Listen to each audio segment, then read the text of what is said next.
ఈ సినిమాలో ఒక హ్యాకర్స్ గ్రూప్ ఒకేసారి 3 బ్యాంకులను హ్యాక్ చేసి $74 మిలియన్ ని దొంగలిస్తుంది. అయితే వారి హ్యాకింగ్ టెక్నిక్స్ చాలా అడ్వాన్స్డ్ గా ఇంకా పిచ్చెక్కిచ్చే లెవెల్లో ఉంటాయి. సో ఆ హ్యాకర్స్ గ్రూప్ ని పట్టుకోవడానికి పోలీసులకి ఉన్న ఒకే ఒక ఆప్షన్ వాళ్ళ కస్టడీలో ఉన్న ఒక హ్యాకర్ సహాయం తీసుకోవడం. అయితే ఆ హ్యాకర్ హెల్ప్ తీసుకున్న తర్వాత నుండి సినిమాలో భయంకరమైన ట్విస్ట్లు స్టార్ట్ అవుతాయి. ఇంకా ప్రతి సీన్ క్లైమాక్స్ లో ఉంటది. కథ ప్రారంభంలో మనం హ్యాంకాంగ్ సిటీలోని ఒక న్యూక్లియర్ పవర్ స్టేషన్ ని చూస్తాం. అక్కడ ఒక వ్యక్తి సిస్టమ్ లో ఏదో చేస్తూ ఉంటాడు అండ్ తను ఒక మాస్క్ వేసుకున్నాడు. నిజానికి తను ఒక హ్యాకర్ అండ్ అతను ఆ న్యూక్లియర్ పవర్ స్టేషన్ కంట్రోల్లోకి చొరబడి అన్ని కూలింగ్ ఫ్యాన్స్ ని ఆఫ్ చేసేస్తాడు. దాంతో రియాక్టర్స్ అన్ని వేడెక్కిపోయి ఒక్కసారిగా హెవీ బ్లాస్ట్ అవుతుంది. ఈ ప్రమాదంలో చాలా మందికి గాయాలయ్యాయి. ఇంకా కొంతమంది ప్రాణాలు కూడా కోల్పోయారు. అండ్ న్యూస్ ఛానల్స్ మొత్తం ఇదే వార్త రన్ అవుతూ ఉంటుంది. Next minute cyber security head Alex ని చూస్తాం. అలెక్స్ తన సీనియర్ ఆఫీసర్స్ తో మీటింగ్ లో ఆ పవర్ ప్లాంట్ బ్లాస్ట్ కి సంబంధించిన ఎక్స్ప్లెనేషన్ ఇస్తూ ఈ పవర్ ప్లాంట్ ని ఎవరో హ్యాక్ చేశారు అండ్ ఇందులో ర్యాట్ అంటే రిమోట్ యాక్సెస్ ట్రోజన్ అనే ఒక మాల్వేర్ వాడారు అండ్ దీని ద్వారా దూరం నుండినే ఆపరేట్ చేశారు. అయితే ఈ మాల్వేర్ ను ఇంటర్నెట్ ద్వారా కానీ లేదా మెసేజెస్ ద్వారా కానీ సిస్టమ్ లోకి ఎక్కించడం అసాధ్యం. అంటే ఎవరో ఈ పవర్ ప్లాంట్ లోపలికి వెళ్లి దీన్ని ఫిజికల్ గా ఇంజెక్ట్ చేశారు అండ్ ఎంత త్వరగా వీలైతే అంత త్వరగా ఆ వ్యక్తిని కనుక్కోవాలి. అయితే ఇక్కడ మనకి ఆశ్చర్యం కలిగించే విషయం ఏంటంటే హ్యాకర్లు డబ్బుని డిమాండ్ చేయటం లేదు, ఎవరిని బెదిరించడం లేదు. అంటే వారి ప్లాన్ వేరే ఏదో ఉంది అని అంటాడు. తర్వాత సీన్ అమెరికాకి షిఫ్ట్ అవుతుంది. అక్కడ జైల్లో నిక్ అనే ఒక క్యారెక్టర్ ని చూస్తాం. అదే మన థోర్ మావ. నిజానికి నిక్ ఒక హ్యాకర్. ప్రశాంతంగా పాటలు వింటున్న నిక్ ని సడన్ గా పోలీసులు తీసుకుని వెళ్లడానికి వచ్చారు. ఎందుకంటే జైలు సిబ్బందికి అతని దగ్గర మొబైల్ ఫోన్ దొరికింది. దీంతో నిక్ కి ఆ పవర్ ప్లాంట్ హ్యాకింగ్ కి ఏదైనా లింక్ ఉందేమో అని డౌట్ వచ్చింది. అదే డౌట్ తో తనని విచారించగా నిక్ కి ఆ బ్లాస్ట్ తో ఎలాంటి సంబంధం లేదని తెలిసింది. వెంటనే తనని మళ్లీ జైల్లోకి పంపించేస్తారు. అయితే నిక్ ఫేస్ లో కన్ఫ్యూజన్ కంటే కూడా ఏదో తెలియని ఎక్స్ప్రెషన్ కనిపిస్తోంది. నెక్స్ట్ సీన్ చైనాలోని సైబర్ సెక్యూరిటీ ఆఫీస్ ని చూపిస్తారు. అక్కడ క్యారెల్ అండ్ హెన్రీ అనే ఇద్దరు ఆఫీసర్స్ ని చూస్తాం. వారిద్దరూ అలెక్స్ గురించి మాట్లాడుతూ ఉండగా క్యారెల్ అనింది, అలెక్స్ MIT నుంచి కంప్యూటర్ సైన్స్ లో గ్రాడ్యుయేట్ అయ్యాడు. ఇంకా అతని చెల్లి లియాన్ కూడా MIT నుంచి నెట్వర్క్ ఇంజనీరింగ్ చేసింది. సో వీళ్ళని ఈ కేసులో ఇన్వాల్వ్ చేయడమే బెటర్ అని చెప్తుంది. అయితే ఆ కేసు ఏంటి, ఎందుకు అన్నది తర్వాత తెలుస్తుంది. ఆ బ్లాస్ట్ తర్వాత అలెక్స్ కి నిద్ర రావడం లేదు. అదే ఆలోచనతో అలెక్స్ ఇంట్లో కూర్చొని హ్యాకర్లు వాడిన కోడ్ ని చెక్ చేస్తాడు. అప్పుడే తనకి ఒక మైండ్ పోయే విషయం తెలిసింది. వెంటనే అలెక్స్ తన సిస్టర్ దగ్గరికి వెళ్తాడు అండ్ తనే ఇందాక కోరల్ చెప్పిన లియాన్. అలెక్స్ లియాన్ తో ఇందాక నేను హ్యాకర్స్ కోడ్ ప్యాటర్న్ ని చెక్ చేస్తూ ఉంటే నాకు ఒక విషయం తెలిసింది. కాలేజ్ లో ఉన్నప్పుడు నేను ఇంకా నా ఫ్రెండ్ కలిసి ఒక కోడ్ ని డెవలప్ చేశాం. అయితే అదే కోడ్ ని ఈ హ్యాకర్స్ కూడా వాడుతున్నారు అని చెప్పి ఈ కేస్ ని నేను టేకప్ చేద్దాం అనుకుంటున్నా, అయితే నువ్వు నాకు హెల్ప్ చేయాలి అని అడుగుతాడు. మరుసటి రోజు హ్యాకర్లు మళ్ళీ విజృంభించారు. అయితే ఈసారి ఒక స్టాక్ ఎక్స్చేంజ్ పైన భారీ సైబర్ అటాక్ చేశారు. మొత్తం సిటీ గందరగోళంలో పడిపోయింది. ఏం జరుగుతుందో అర్థం కాని స్థితిలో ఉండగా అదే రోజు సైబర్ సెక్యూరిటీ ఆఫీస్ లో మీటింగ్ ఒకటి జరుగుతూ ఉంటుంది. అందులో డానియల్స్ అనే ఒక వ్యక్తిని చూస్తాం. తను అందరికీ ఆ అటాక్ గురించిన వివరాలు ఎక్స్ప్లెయిన్ చేస్తూ స్టాక్ ఎక్స్చేంజ్ పైన చేసిన ఈ అటాక్ లో మొత్తంగా 2 రకాల కోడ్స్ ని యూజ్ చేశారు. First the rat malware. తర్వాత అదే ర్యాట్ గేట్వే ని యూజ్ చేసుకొని మరొక మాల్వేర్ ని పంపించారు. అదే పేలోడ్. క్లియర్ గా చెప్పాలంటే వన్స్ ర్యాట్ ని ఫిజికల్ గా ఇన్సర్ట్ చేశాక ఎలాంటి సిస్టమ్ లోకైనా డోర్స్ ఓపెన్ అవుతాయి. అలా ఆ ర్యాట్ ని యూజ్ చేసి పేలోడ్ ని ఆ స్టాక్ ఎక్స్చేంజ్ లోకి పుష్ చేశారు. కోడ్ స్టైల్ చూస్తుంటే ఈ 2 మాల్వేర్స్ ను 2 డిఫరెంట్ పర్సన్స్ రాసినట్టుగా ఉంది అని అన్నాడు. ఇది విన్న వెంటనే అలెక్స్ క్యారెల్స్ అండ్ హెన్రీని ఒక ప్రైవేట్ రూమ్ లోకి తీసుకెళ్తాడు. హ్యాకర్లు వాడుతున్న కోడ్ నేను కాలేజ్ రోజుల్లో రాసిన సేమ్ ప్యాటర్న్ ని యూజ్ చేస్తున్నట్టుగా ఉంది అండ్ ఆ కోడ్ ని నేను ఒక్కడనే డెవలప్ చేయలేదు, నాతో పాటు నా ఫ్రెండ్ కూడా ఉన్నాడు అని అంటాడు. అందుకు వాళ్ళు ఎవరు నీ ఫ్రెండ్ అని అడిగితే దానికి అలెక్స్ నిక్ అని అంటాడు. నిజానికి నిక్ హ్యాకింగ్ లో తోపు క్యాండిడేట్. అందుకే అలెక్స్ ఈ కేసును క్రాక్ చేయడానికి నాకు అతని సహాయం చాలా అవసరం అని అంటాడు. కానీ క్యారెల్, హెన్రీ అలెక్స్ అప్రూవల్స్ ని రిజెక్ట్ చేస్తారు. నెక్స్ట్ డే క్యారెల్ ఒక షాకింగ్ రిపోర్ట్ ని తీసుకొని అలెక్స్ దగ్గరకు వస్తుంది. ఇంకా అలెక్స్ తో హ్యాకర్లు ఒకేసారి 4 బ్యాంకులపై అటాక్ చేసి మొత్తం $46 మిలియన్ ని దోచుకున్నారు. చూస్తూ ఉంటే ఇప్పుడు వీరి టార్గెట్ కంప్లీట్ ఫైనాన్షియల్ మార్కెట్ వైపు ఉన్నట్టుగా ఉంది. సో వారిని వెంటనే పట్టుకోవాలి అని చెప్తుంది. అప్పుడు అలెక్స్ చేద్దాం, అది ఈజీనే, కానీ నా ఫ్రెండ్ నిక్ లేకుండా ఈ పని చేయడం అసాధ్యం అని అంటాడు. సిచ్యువేషన్ అవుట్ ఆఫ్ కంట్రోల్లో ఉండడంతో ఈసారి క్యారెల్ అంగీకరించింది. నిక్ ను తీసుకురావడానికి జైలు వైపు టీం ని పంపిస్తుంది. అయితే నిక్ మామూలుడు కాదు. ఈ సిచ్యువేషన్ యూజ్ చేసుకోవాలనుకునే ఆఫీసర్స్ తో నాకు మీతో పని చేయడంలో ఎలాంటి ఇష్యూ లేదు, బట్ నాది ఒక కండిషన్ ఉంది అండ్ అది అగ్రీ చేస్తేనే నేను మీకు హెల్ప్ చేస్తాను అని అంటాడు. దానికి ఆఫీసర్ ఏంటి నీ కండిషన్ అంటే అప్పుడు నిక్ నా మీద ఉన్న కేసెస్ అన్నిటిని రద్దు చేసి నన్ను జైలు నుంచి రిలీజ్ చేయాలి అని అడుగుతాడు. అప్పుడు ఆఫీసర్ నువ్వు ఈ హ్యాకర్ ను పట్టుకున్న వెంటనే నీ కండిషన్ అగ్రీ చేస్తావు అని చెప్తాడు. ఇక్కడ నుంచి ఈ సినిమా నెక్స్ట్ లెవెల్ కి వెళ్తుంది. ఉంటుంది మావా. ఫ్రెండ్స్ ఇద్దరు కలిసి ఆ హ్యాకర్స్ ని చేసే సిచ్యువేషన్స్ పీక్ లో ఉంటుంది. తర్వాత నిక్ జైలు నుంచి బయటకు వచ్చాక అలెక్స్ అండ్ క్యారల్స్ ని కలుసుకుంటాడు. అలెక్స్ తో పాటు అతని చెల్లి లియాన్ కూడా అక్కడే ఉంటది. అయితే లియాన్ చూపులో ఏదో ఆనందం కనిపిస్తూ ఉంటది. బహుశా వీరిద్దరి మధ్య కాలేజ్ లో ఏమన్నా జరిగి ఉండొచ్చు. అదంతా ఫ్లో లో చెప్పుకుంటూ పోదాం. అలా బయటకు రాగానే అందరూ కలిసి చైనా వైపు ప్లేన్ లో స్టార్ట్ అవుతారు. అప్పుడే అలెక్స్ హ్యాకర్లు వాడిన కోడ్ ని నిక్ కు చూపిస్తాడు. కానీ నిక్ ల్యాప్టాప్ లో కోడ్ చెక్ చేస్తుండడం చూసిన క్యారల్ కొంచెం చిరాకు పడుతుంది. ఎందుకంటే ఆమెకు ఇంకా నిక్ పై నమ్మకం ఉండదు. కానీ అలెక్స్, లియాన్ ఇద్దరు ఆమెను ఒప్పిస్తారు. దానికి క్యారల్ సరే అని ఒప్పుకుంటుంది. ఇంతలో అందరూ చైనాకు చేరుకుంటారు. నిక్ ఆ స్టాక్ ఎక్స్చేంజ్ సర్వర్లను చెక్ చేయడం మొదలుపెట్టి ఆ హ్యాకర్స్ రాసిన కోడ్ ని అనలైజ్ చేస్తాడు. ఇంకా అన్నాడు, మీరు చెప్పింది నిజమే. ఎవరో ఇక్కడ ఫిజికల్ గా ర్యాట్ మాల్వేర్ ను సిస్టమ్ లో పెట్టారు. దాని ద్వారానే రెండో వైరస్ ఇంజెక్ట్ చేశారు. ఇది గమనించిన క్యారల్ అక్కడ ఉన్న స్టాఫ్ తో రీసెంట్ గా ఎవరన్నా జాబ్ రిజైన్ చేశారా అని అడుగుతుంది. అప్పుడే స్టాఫ్ మెంబర్ ఒక వ్యక్తి గురించి చెప్తాడు. అలెన్జో అనే ఒక ఎంప్లాయీ రీసెంట్ గా రిజైన్ చేశాడు అండ్ అతనికి సిస్టమ్ యాక్సెస్ కూడా ఉండేది అని అంటాడు. ఇది విన్న నిక్ కి అర్థమైపోయింది, వైరస్ ను ఇన్సర్ట్ చేసింది అలెన్జోనే అని. తర్వాత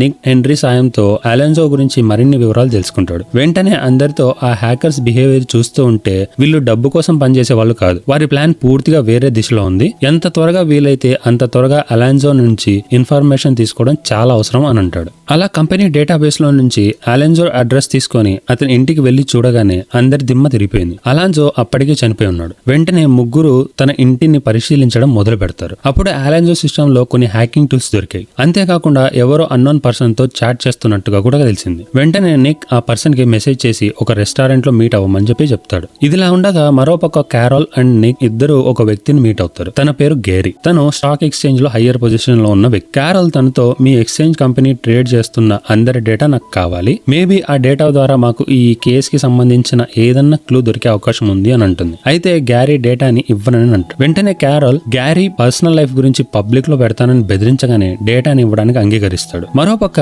నిక్ అండ్ లియాన్ ఇద్దరు కలిసి ఇందాక చాట్ చేసిన వ్యక్తిని కలవడానికి చాట్ లో చెప్పిన అడ్రస్ కి వెళ్తారు. అప్పుడు లియాన్ నిక్ తో, నువ్వు ఎందుకని జైల్లో ఉన్నావు అని అడిగితే దానికి నిక్, నేను బ్యాంక్ సిస్టమ్స్ ని హ్యాక్ చేసి ఎవరికీ తెలియకుండా డబ్బులు దొంగలించేవాడిని. దురదృష్టవశాత్తు ఒక రోజు దొరికిపోయా. దెబ్బకి 13 ఏళ్ల శిక్ష విధించాడు ఆ జడ్జ్ అని అంటాడు. ఇప్పటికే రెస్టారెంట్ కి వచ్చి చాలాసేపు అవ్వడంతో నిక్ కి డౌట్ స్టార్ట్ అయింది. వెంటనే రెస్టారెంట్ క్యాబిన్ లోకి వెళ్లి చూస్తే దిమ్మ తిరిగిపోయింది. అక్కడ మోషన్ కెమెరాస్ ని యూజ్ చేసుకుని ఎవరో వారిద్దరిని గమనిస్తూ నిన్నారు అని తెలిసింది. వెంటనే ఆ సిస్టమ్ ని యూజ్ చేసి ఆ హ్యాకర్ తో మాట్లాడడానికి ట్రై చేస్తే ఆ హ్యాకర్ నిక్ ని తిట్టి డిస్కనెక్ట్ అయిపోతాడు. బయటకు వచ్చిన నిక్ లియాన్ తో, త్వరగా పద, ఇక్కడ నుంచి వెళ్ళిపోవాలని చెప్పి అక్కడ నుంచి వెళ్తూ ఉండగా కొంతమంది రౌడీలు తన పైన అటాక్ చేస్తారు.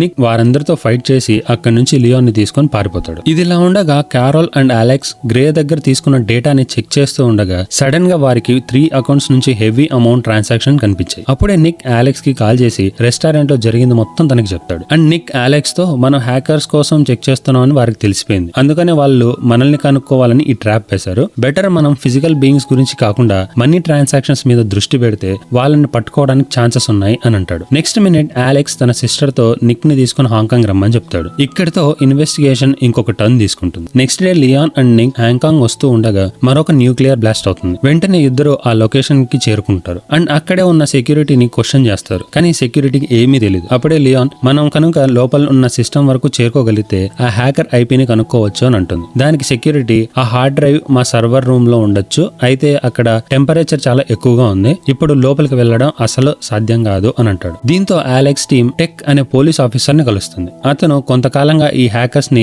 చెక్ చేస్తూ ఉన్నాడు. టెక్ అలెక్స్ టీమ్ తో, హ్యాకర్లు 3 వేరు రూట్స్ ద్వారా ఆపరేట్ చేస్తున్నారు. అయితే వారు వెళ్తున్న డైరెక్షన్స్ చాలా డిఫరెంట్ గా ఉన్నాయి. కానీ వారు ఒక లొకేషన్ లో మాత్రం ఒకరినొకరు కలుసుకుంటున్నారు అని అనుకుంటున్నా అని చెప్తాడు. నిక్ వెంటనే ఆ 3 రూట్స్ ని మ్యాప్ లో కలిపి చూస్తే ఒక కామన్ పాయింట్ కనిపించింది. నెక్స్ట్ మినిట్ అందరూ అక్కడికి వెళ్ళడానికి ప్లాన్ చేసుకుంటారు. ఆ ప్రాంతంలో పోలీస్ వెహికల్ ఒకటి చూస్తారు. అది ఒక పికప్ వ్యాన్. అందులోకి వెళ్లి ఆ ఆఫీసర్ ని ఎంక్వైరీ చేస్తే కాసర్ అనే వ్యక్తి ప్రతిరోజు ఇక్కడే దగ్గరలో ఉన్న ఒక రెస్టారెంట్ కు వచ్చి ఎవరి కోసమో గంటల కొద్దీ వెయిట్ చేస్తాడు. కానీ ఆశ్చర్యం ఏంటంటే ఎవరిని కలవడు. ఏదో మెసేజ్ పంపినట్టు చేసి అక్కడ నుంచి వెళ్ళిపోతాడు. ఇది విన్న తర్వాత నిక్ కి డౌట్ వచ్చింది. చూస్తే ఇది రెగ్యులర్ కైండ్ ఆఫ్ మెసేజ్ లా లేదు, ఏదో షార్ట్ రేంజ్ డివైస్ తో కమ్యూనికేట్ చేస్తున్నారు అనిపిస్తోంది. అదేంటో కనుక్కోవడం కోసం నిక్ అదే రెస్టారెంట్ దగ్గర వేచి ఉంటాడు. కానీ ఎంతసేపు అయినా ఎలాంటి అనుమానాస్పద వ్యక్తి కనిపించకపోవడంతో టెక్ ఫోన్ తీసుకుని అక్కడ వైఫై సిగ్నల్స్ యొక్క ఫ్రీక్వెన్సీస్ ని చెక్ చేయడం ప్రారంభిస్తాడు. సిగ్నల్స్ ని ట్రాక్ చేస్తూ వెళ్తూ ఉండగా ఒక చిన్న షార్ట్ రేంజ్ బ్లూటూత్ ట్రాన్స్మిటర్ దొరుకుతుంది. వెంటనే వ్యాన్ లోకి తిరిగి వచ్చి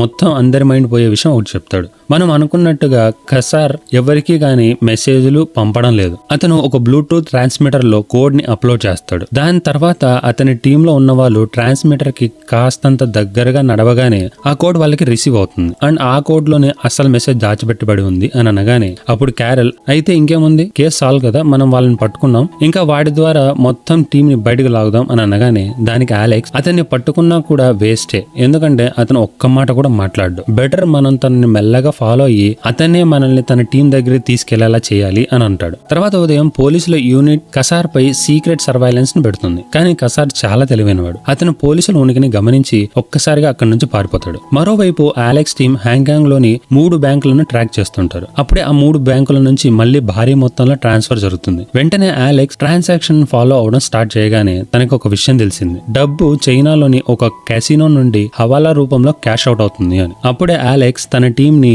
2 భాగాలుగా విడగొడతాడు. అలెక్స్ నిక్ ను తీసుకుని హెలికాప్టర్ లో వెళ్తే కసారా టీం హైడౌట్ వైపు వెళ్తారు. పోలీస్ టీం కసారా హైడౌట్ కి చేరుకోగానే అప్పటికే అతను అక్కడి నుంచి పారిపోయాడు. అయినా సరే వదలకుండా వెతకడం కొనసాగిస్తూ ఉండగా వారికి ఒక పెద్ద టన్నెల్ కనిపిస్తుంది. వెంటనే ఒక టీం టన్నెల్ లోకి దిగుతుంది. ఇక అలెక్స్ నిక్ మరో గ్రూప్ తో కలిసి టన్నెల్ ఎగ్జిట్ పాయింట్ వద్దకు వెళ్తారు. టన్నెల్ లోపల కసారా టీం పోలీసుల మీద దాడి చేసి బయటకు వస్తుంది. అక్కడ హెవీగా కాల్పులు జరుగుతాయి. కాల్పుల మధ్య టెక్ కు బుల్లెట్ తగిలి అక్కడే కుప్పకూలిపోతాడు. కసారా వెనక్కి తగ్గుతూ ఒక స్పీడ్ బోట్ ఎక్కి సముద్రంలో పారిపోతాడు. డబ్బుతో నిండిన బ్యాగ్ ని ఒక కార్గో షిప్ లోకి ఎక్కిస్తాడు. ఇంతలో హ్యాంగ్కాంగ్ పవర్ ప్లాంట్ నుంచి అలెక్స్ కి ఒక ఎమర్జెన్సీ కాల్ వస్తుంది. పవర్ పాయింట్ స్టాఫ్ అలెక్స్ తో సర్వర్ రూమ్ ఇప్పుడు చల్లబడింది, మీరు లోపలికి వెళ్లి హార్డ్ డ్రైవ్ తీసుకోవచ్చు అని అంటాడు. అలెక్స్ వెంటనే తన టీంతో అక్కడికి చేరుకుంటాడు. సేఫ్టీ సూట్ వేసుకుంటున్న సమయంలో సెక్యూరిటీ టీం వారిని హెచ్చరిస్తుంది. లోపల టెంపరేచర్ ఇంకా చాలా ప్రమాదకరమైన స్థితిలోనే ఉంది, 8 నిమిషాల కంటే ఎక్కువ అక్కడ ఉండలేరు, త్వరగా పని ముగించుకొని బయటికి రావాలి అని. సరే అని చెప్పి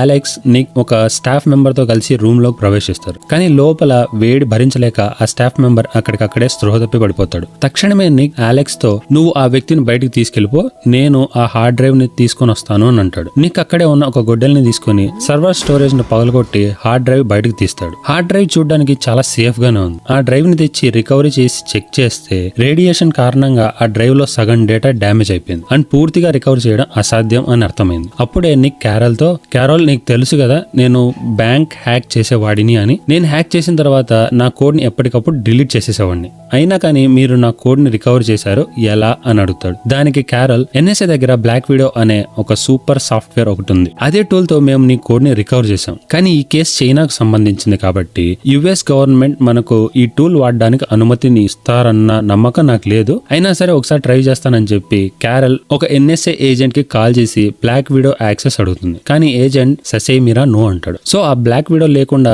కోడ్ రికవర్ చేయడం అసంభవం. అప్పుడే నిక్ కూల్ గా క్యారల్ తో నేను బ్లాక్ విడో సిస్టమ్ ను హ్యాక్ చేసి యాక్సెస్ తెచ్చుకోగలను అని అంటాడు. ఇది విన్న వెంటనే క్యారల్ షాక్ అయిపోతుంది. అది చాలా ప్రమాదకరం, ఎన్ఎస్ఏకి తెలిసిపోతే నిన్ను బతకనివ్వరు అని అంటుంది. కానీ నిక్ క్యారల్ తో మన దగ్గర మరో మార్గం లేదు, నువ్వు కేవలం ఒక సీనియర్ ఆఫీసర్ పేరు చెప్పు చాలు, మిగిలింది నేను చూసుకుంటా అని చెప్పగానే తను రిచార్డ్ అనే ఒక సీనియర్ ఆఫీసర్ పేరు చెప్తుంది. వెంటనే నిక్ రిచార్డ్ పేరు వాడి ఎన్ఎస్ఏ సిస్టమ్ లో పాస్వర్డ్ చేంజ్ కమాండ్ పంపిస్తాడు. రిచార్డ్ తన సిస్టమ్ లో పాస్వర్డ్ మార్చిన క్షణంలోనే కొత్త పాస్వర్డ్ నిక్కు వస్తుంది. అతను వెంటనే బ్లాక్ వీడియోలో లాగిన్ చేసి హ్యాకర్ కోడ్ ను రికవర్ చేయడం మొదలు పెడతాడు. అయితే ఈ ఒక్క హ్యాక్ వల్ల నెక్స్ట్ అందరి జీవితంలో గందరగోళం స్టార్ట్ అవుతుంది. అలా కోడ్ రికవర్ చేసుకున్న తర్వాత నిక్ కి ఒక ఐపీ అడ్రస్ దొరికింది. ఆ ఐపీని ట్రేస్ చేస్తే అది ఇండోనేషియాలోని జకర్తా అనే ఒక ప్రాంతానికి సంబంధించింది అని తెలుస్తుంది. కానీ ఆ సైట్ చాలా హై సెక్యూరిటీతో ఉండడం వల్ల డైరెక్ట్ గా యాక్సెస్ చేయడం సాధ్యం కాదు. తర్వాత లియాన్ ఇందాక జరిగిన ట్రాన్సాక్షన్ ఐడీలు చెక్ చేసి హ్యాకర్ ఒక శాటిలైట్ కంపెనీకి చాలా వరకు హై పేమెంట్స్ చేసి